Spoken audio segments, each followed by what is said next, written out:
Thank you very much, Councilman. Well, thank you very much for that warm welcome, and I'm really, I'm not really pleased to be here. I'm pleased to be here, certainly in this great community. I'm not pleased with the subject matter that we're here, but I think it's important for us to take a tragedy and be able to rivet the attention of what we have been saying for some time. Congressman Pallone, Congressman Holt, our colleagues in the environmental movement who have been such strong advocates.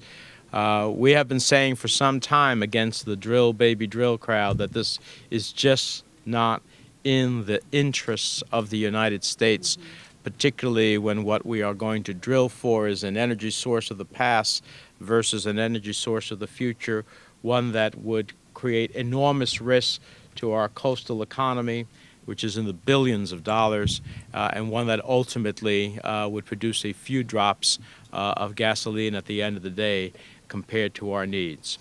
And so that risk is certainly not worth taking.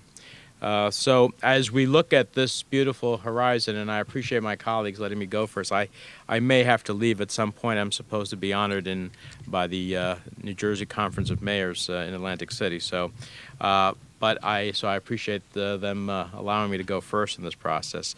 Let me just say, as we look at the horizon on this beautiful beach, I want to first remember the lives that were lost in the Deepwater Horizon oil rig in the Gulf of Mexico last week. Our thoughts and prayers are with the workers and their families.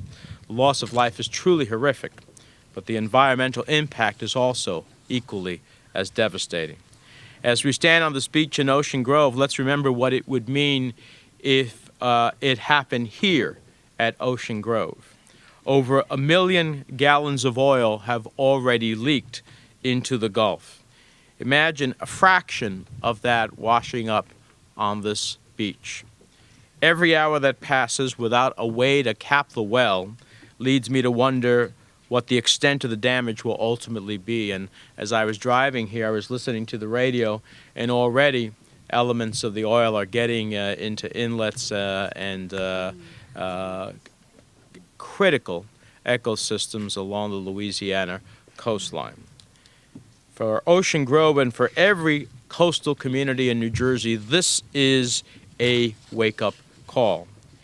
In my view, we should be tapping instead the vast potential for harnessing the wind, not drilling into the ocean and endangering what we'll see here today. Imagine right now an oil slick bigger than Delaware, over 4,000 miles, and this chart back here gives you a sense of what, in fact, we'd have with that yellow zone. Over 4,000 square miles drifting towards Ocean Grove. If this spill in the Gulf were happening off of Virginia right now, we'd be holding our breath. The alternative is much, much better. Instead of doubling down on 19th century oil, we should be investing in a new 21st century green economy that will create thousands of new jobs, billions in new wealth, and help protect our air and water from pollution.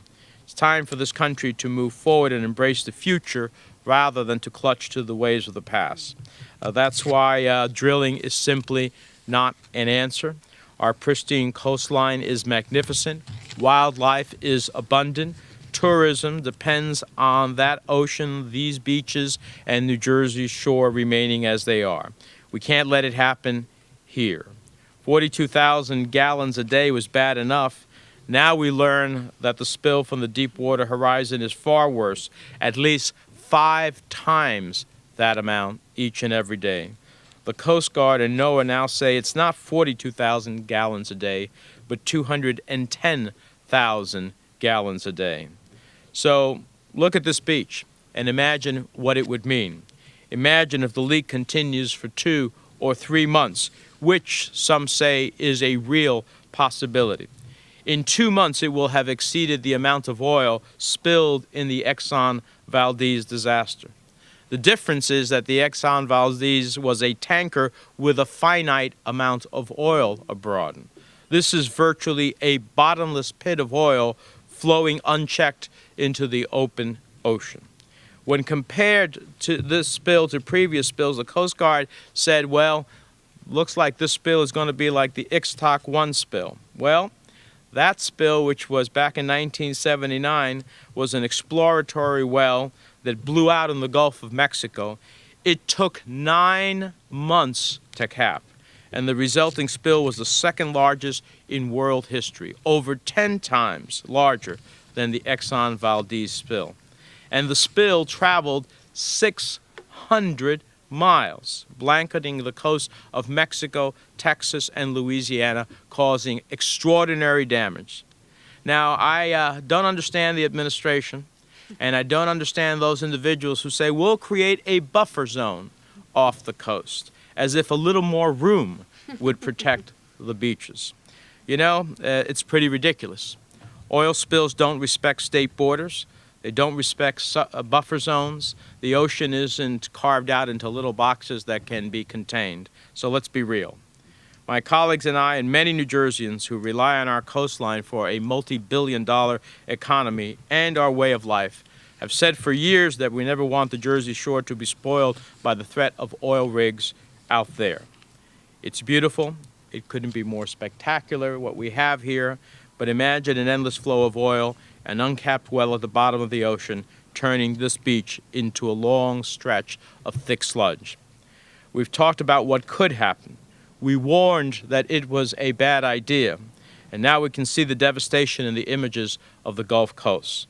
Let it not happen here in New Jersey.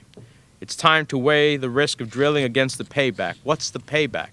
The payback, the Energy Information Administration, which is the federal entity that tells us what the potential sources of energy that exists, estimates that opening all the shores of the country to drilling would amount to no more than a few 100,000 barrels per day, which translates to a few tablespoons of gasoline per American vehicle.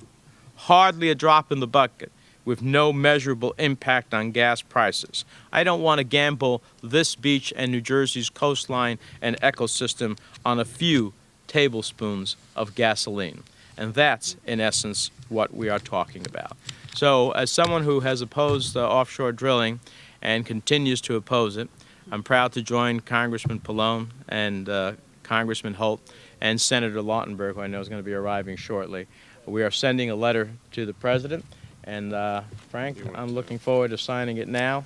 And basically let Frank talk about the letter, but basically says not only just delay, because the White House announced today that they're going to delay any further drilling until they investigate this. We don't need a delay. We don't need an investigation. We need not to have offshore drilling. And I'm happy to sign this letter and join my colleagues asking the President to change this part of his energy future. As a member of the Energy Committee, I'm going to do everything I can to stop this. And while I'm a big climate change supporter, I don't want to see drilling as part of climate change. I don't understand, the last word I'll say, how it is that we are going after the very fuel that creates the challenge of climate change in the first place, that creates our need to respond to it, and we get a few tablespoons of gasoline as a result of it. That is poor policy. It is poor environmental policy. It is poor energy policy, and we need to learn from this tragedy and be able to use it.